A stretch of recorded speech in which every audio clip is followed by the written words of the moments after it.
السلام علیکم ورحمۃ اللہ وبرکاتہ۔ محترم حضرات، معزز خواتین، عزیز طلباء و طالبات،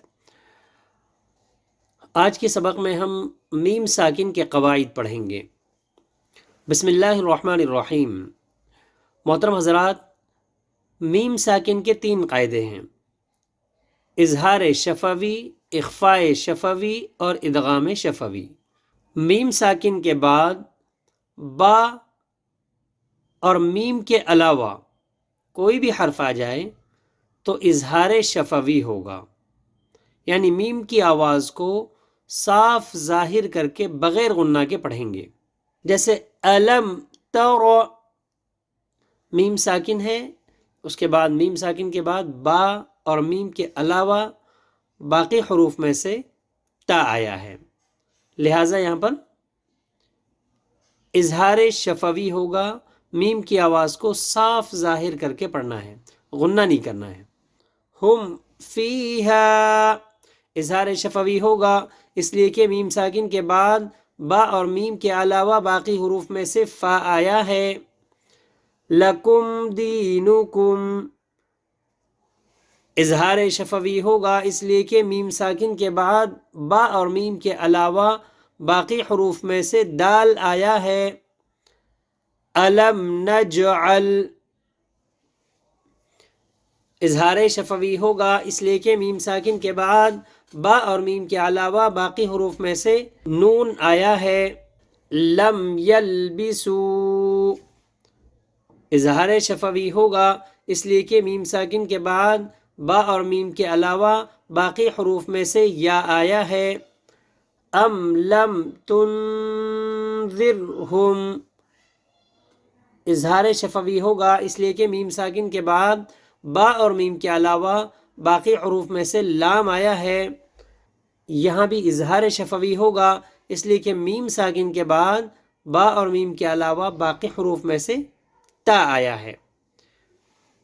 تو میم ساکن ہو، اس کے بعد با اور میم نہیں آنا چاہیے، اس کے علاوہ چاہے کوئی بھی حرف آ جائے وہ اظہار شفوی ہوگا۔ اب قرآن پاک میں اس کی مثالیں دیکھتے ہیں۔ جی، وَأَتِمُّوا الْحَجَّ وَالْعُمْرَةَ لِلَّهِ، عمرۃ میم ساکن ہے، اس کے بعد با اور میم کے علاوہ باقی حروف میں سے را آیا ہے، لہٰذا یہاں پر اظہار شفوی ہوگا۔ احصرتم فما استیسر، یہاں بھی اظہار شفوی ہوگا اس لیے کہ میم ساکن کے بعد با اور میم کے علاوہ باقی حروف میں سے فا آیا ہے۔ رؤوسکم حتی، یہاں بھی اظہار شفوی ہوگا، میم ساکن کے بعد با اور میم کے علاوہ باقی حروف میں سے حا آیا ہے۔ لم یکن، یہاں بھی اظہار شفوی ہوگا۔ یعلمہ اللہ، یہاں بھی اظہار شفوی ہوگا۔ علیکم جناح، یہاں بھی اظہار شفوی ہوگا۔ آباءکم او اشد، یہاں بھی اظہار شفوی ہوگا۔ اولئک لہم نصیب، یہاں بھی اظہار شفوی ہوگا۔ یہ تو ہو گیا اظہار شفوی۔ اب اخفاء شفوی، میم ساکن کے بعد اگر ایک حرف با آ جائے تو اخفاء شفوی ہوگا، یعنی میم ساکن کی آواز کو ناک میں چھپا کر پڑھیں گے۔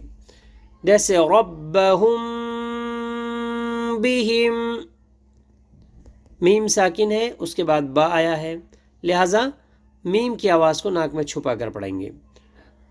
واثقکم بہ، اخفاء شفوی ہوگا اس لیے کہ میم ساکن کے بعد با آیا ہے۔ فبشرہم بعذاب، اخفاء شفوی ہوگا اس لیے کہ میم ساکن کے بعد با آیا ہے۔ اب اس سے پہلے ہم نے پڑھا اخفاء حقیقی۔ اخفاء حقیقی تنوین اور نون ساکن کا قاعدہ ہے، اور اخفاء شفوی جہاں شفوی آ جائے سمجھ لو میم ساکن کا قاعدہ ہے۔ میم چونکہ شفت سے ہونٹ سے ادا ہوتے ہیں اس لیے میم ساکن کے جو قواعد ہیں ان کا نام شفوی رکھا گیا۔ ترمیہم بحجارۃ، اخفاء شفوی ہوگا اس لیے کہ میم ساکن کے بعد با آیا ہے۔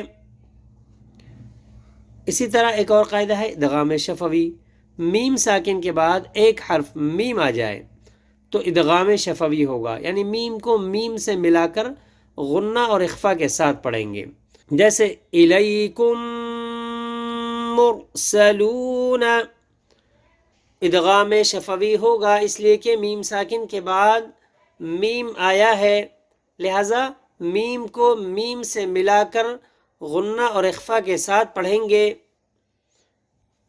لہم ما یشاءون، ادغام شفوی ہوگا اس لیے کہ میم ساکن کے بعد میم آیا ہے، ادغام کے معنی ہے ملانا۔ ما لہم من محیص، ادغام شفوی ہوگا اس لیے کہ میم ساکن کے بعد میم آیا ہے۔ فہم معرضون، ادغام شفوی ہوگا اس لیے کہ میم ساکن کے بعد میم آیا ہے۔ اسی طرح یہ تمام الفاظ کی ہم مشق کریں گے۔ اب قرآن پاک میں اخفاء شفوی اور ادغام شفوی کی مثالیں تلاش کرتے ہیں۔ فَإِذَا أَفَضْتُم مِّنْ عَرَفَاتٍ، یہاں میم ساکن کے بعد میم آیا ہے، یہاں پر ادغام شفوی ہوگا، میم کو میم سے ملا کر غنہ اور اخفا کے ساتھ پڑھیں گے۔ وَإِن كُنتُم مِّن قَبْلِهِ، یہاں بھی میم ساکن کے بعد میم آیا، ادغام شفوی ہوگا۔ قَضَيْتُم مَنَاسِكَكُمْ، یہاں بھی ادغام شفوی ہوگا۔ وَمِنْهُم مَّن يَقُولُ، یہاں بھی ادغام شفوی ہے۔ إِنَّهُ لَكُمْ عَدُوٌّ، میم ساکن کے بعد با اور میم کے علاوہ باقی حروف میں سے عین آیا، لہذا یہاں پر اظہار شفوی ہوگا۔ کم آتیناہم من آیۃ، میم ساکن کے بعد میم آیا، ادغام شفوی ہوگا۔ ترمیہم بحجارۃ، یہاں دیکھیے میم ساکن کے بعد با آیا ہے، لہذا یہاں پر اخفاء شفوی ہوگا۔ اب قرآن کی تلاوت کی طرف چلتے ہیں۔ اعوذ باللہ من الشیطان الرجیم، بسم اللہ الرحمن الرحیم۔ الحج اشہر معلومات، فمن فرض فیہن الحج فلا رفث ولا فسوق ولا جدال في الحج، وما تفعلوا من خير يعلمه الله، وتزودوا فإن خير الزاد التقوى، واتقون يا أولي الألباب۔ ليس عليكم جناح أن تبتغوا فضلا من ربكم، فإذا أفضتم من عرفات فاذكروا الله عند المشعر الحرام، واذكروه كما هداكم وَإِن كُنتُم مِّن قَبْلِهِ لَمِنَ الضَّالِّينَ،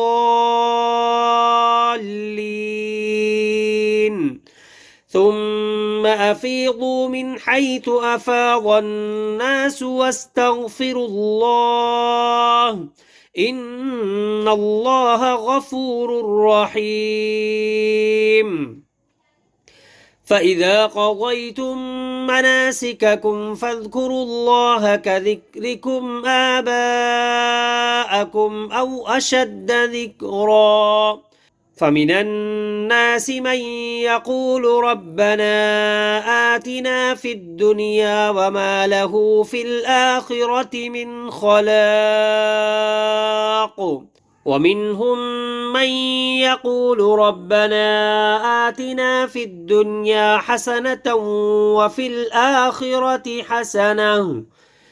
الْآخِرَةِ حَسَنَةً وَقِنَا عَذَابَ النَّارِ، أُولَئِكَ لَهُمْ نَصِيبٌ مِّمَّا كَسَبُوا وَاللَّهُ سَرِيعُ الْحِسَابِ۔ واذكروا الله في أيام معدودات فمن تعجل في يومين فلا إثم عليه ومن تأخر فلا إثم عليه لمن اتقى واتقوا الله واعلموا أنكم إليه تحشرون ومن الناس من يعجبك قوله في الحياة الدنيا ويشهد الله على ما في قلبه وهو ألد الخصام وإذا تولى سعى في الأرض ليفسد فيها ويهلك الحرث والنسل والله لا يحب الفساد وإذا قيل له اتق الله أخذته العزة بالإثم فحسبه جهنم ولبئس المهاد ومن الناس من يشري نفسه ابتغاء مرضات الله والله رؤوف بالعباد يا أيها الذين آمنوا ادخلوا في السلم كافة ولا تتبعوا خطوات الشيطان إنه لكم عدو مبين فإن زللتم من بعد ما جاءتكم البينات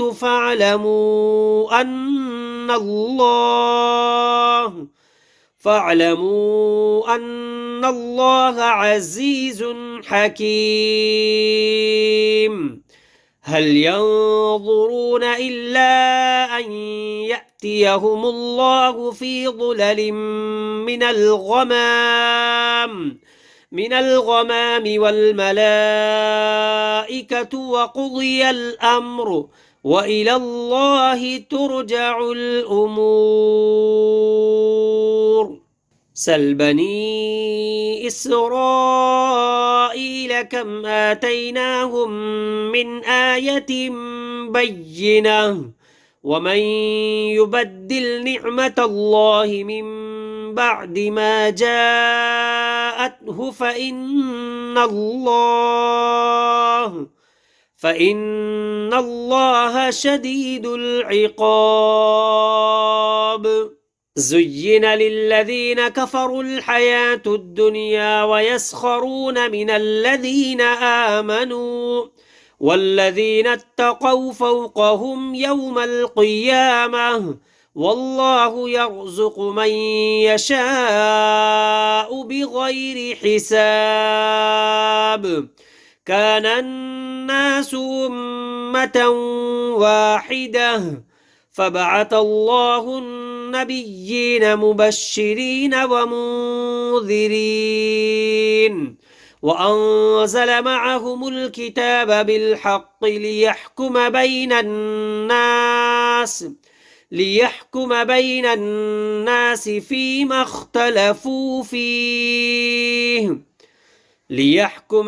الناس فيما اختلفوا فيه وما اختلف فيه إلا الذين أوتوه من بعد ما جاءتهم البينات بغيا بينهم فهدى الله الذين آمنوا لما اختلفوا فيه من الحق بإذنه والله يهدي من يشاء إلى صراط مستقيم أم حسبتم أن تدخلوا الجنة ولما يأتكم مثل الذين خلوا من قبلكم مستهم البأساء والضراء وزلزلوا حتى يقول الرسول والذين آمنوا معه متى نصر الله ألا إن نصر الله قريب يسألونك ماذا ينفقون قل ما أنفقتم من خير فللوالدين والأقربين واليتامى والمساكين وابن السبيل وما تفعلوا من خير فإن الله به عليم كتب عليكم القتال وهو كره لكم وعسى أن تكرهوا شيئا وهو خير لكم وعسى أن تحبوا شيئا وهو شر لكم والله يعلم وأنتم لا تعلمون يسألونك عن الشهر الحرام قتال فيه قل قتال فيه كبير وصد عن سبيل الله وكفر به والمسجد الحرام وإخراج أهله منه أكبر عند الله والفتنة أكبر من القتل ولا يزالون يقاتلونكم حتى يردوكم عن دينكم إن استطاعوا ومن يرتدد منكم عن دينه فيمت وهو كافر فأولئك حبطت أعمالهم في الدنيا والآخرة وأولئك أصحاب النار هم فيها خالدون إن الذين آمنوا والذين هاجروا وجاهدوا في سبيل الله أولئك يرجون رحمة الله والله غفور رحيم يسألونك عن الخمر والميسر قل فيهما إثم كبير ومنافع للناس وإثمهما أكبر من نفعهما ويسألونك ماذا ينفقون قل العفو كذلك يبين الله لكم الآيات لعلكم تتفكرون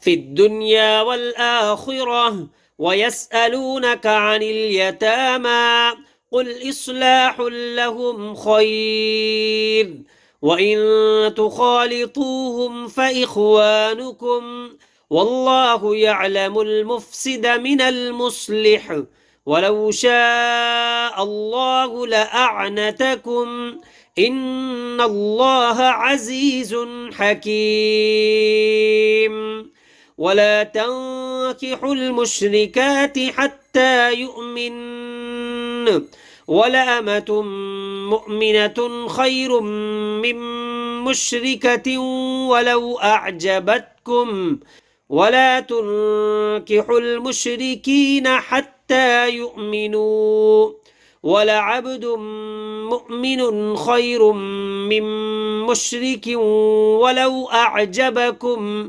أولئك يدعون إلى النار والله يدعو إلى الجنة والمغفرة بإذنه ويبين آياته للناس لعلهم يتذكرون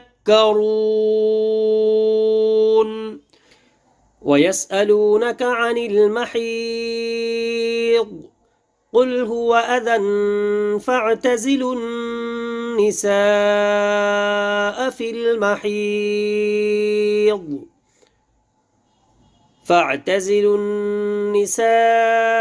في المحيض ولا تقربوهن حتى يطهرن فإذا تطهرن فأتوهن من حيث أمركم الله إن الله يحب التوابين ويحب المتطهرين।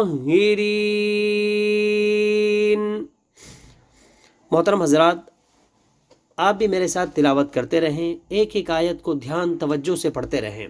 हरूफ की अदायगी पर ख़ास तवज्जो दीजिए, हर कायदे पर पूरी तवज्जो के साथ उसको अदा करने की कोशिश करें। निसाउकुम हरुथुल लकुम फअतू हरुथकुम अन्ना शिअतुम वक़द्दिमू लिअन्फुसिकुम वत्तकुल्लाह वअलमू अन्नकुम मुलाक़ूह वबश्शिरिल मुअमिनीन वला तजअलु अल्लाह उर्दतन लिअयमानिकुम अन तबर्रू वतत्तकू वतुस्लिहू बैनन नास वल्लाहु समीउन अलीम। لا يؤاخذكم الله باللغو في أيمانكم ولكن يؤاخذكم بما كسبت قلوبكم والله غفور حليم للذين يؤلون من نسائهم تربص 4 أشهر فإن فاءوا فإن الله غفور رحيم وإن عزموا الطلاق فإن الله سميع عليم والمطلقات يتربصن بأنفسهن 3 قروء ولا يحل لهن أن يكتمن ما خلق الله في أرحامهن إن كن يؤمن بالله واليوم الآخر وبعولتهن أحق بردهن في ذلك إن أرادوا إصلاحا ولهن مثل الذي عليهن بالمعروف وللرجال عليهن درجة والله عزيز حكيم. الطلاق 2 فإمساكم بمعروف أو تسريح بإحسان ولا يحل لكم أن تأخذوا مما آتيتموهن شيئا إلا أن يخافا ألا يقيما حدود الله فإن خفتم ألا يقيما حدود الله فلا جناح عليهما فيما افتدت به تلك حدود الله فلا تعتدوها ومن يتعد حدود الله فأولئك هم الظالمون. فإن طلقها فلا تحل له من بعد حتى تنكح زوجا غيره فإن طلقها فلا جناح عليهما أن يتراجعا إن ظنا أن يقيما حدود الله وتلك حدود الله يبينها لقوم يعلمون. وإذا طلقتم النساء فبلغن أجلهن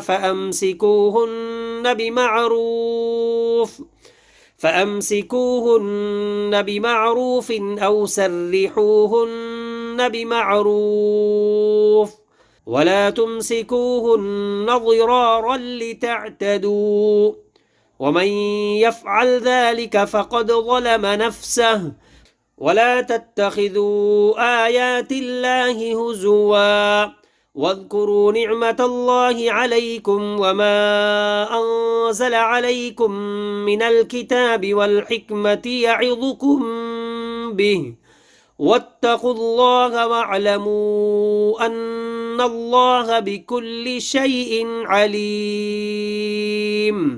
صدق الله العظيم.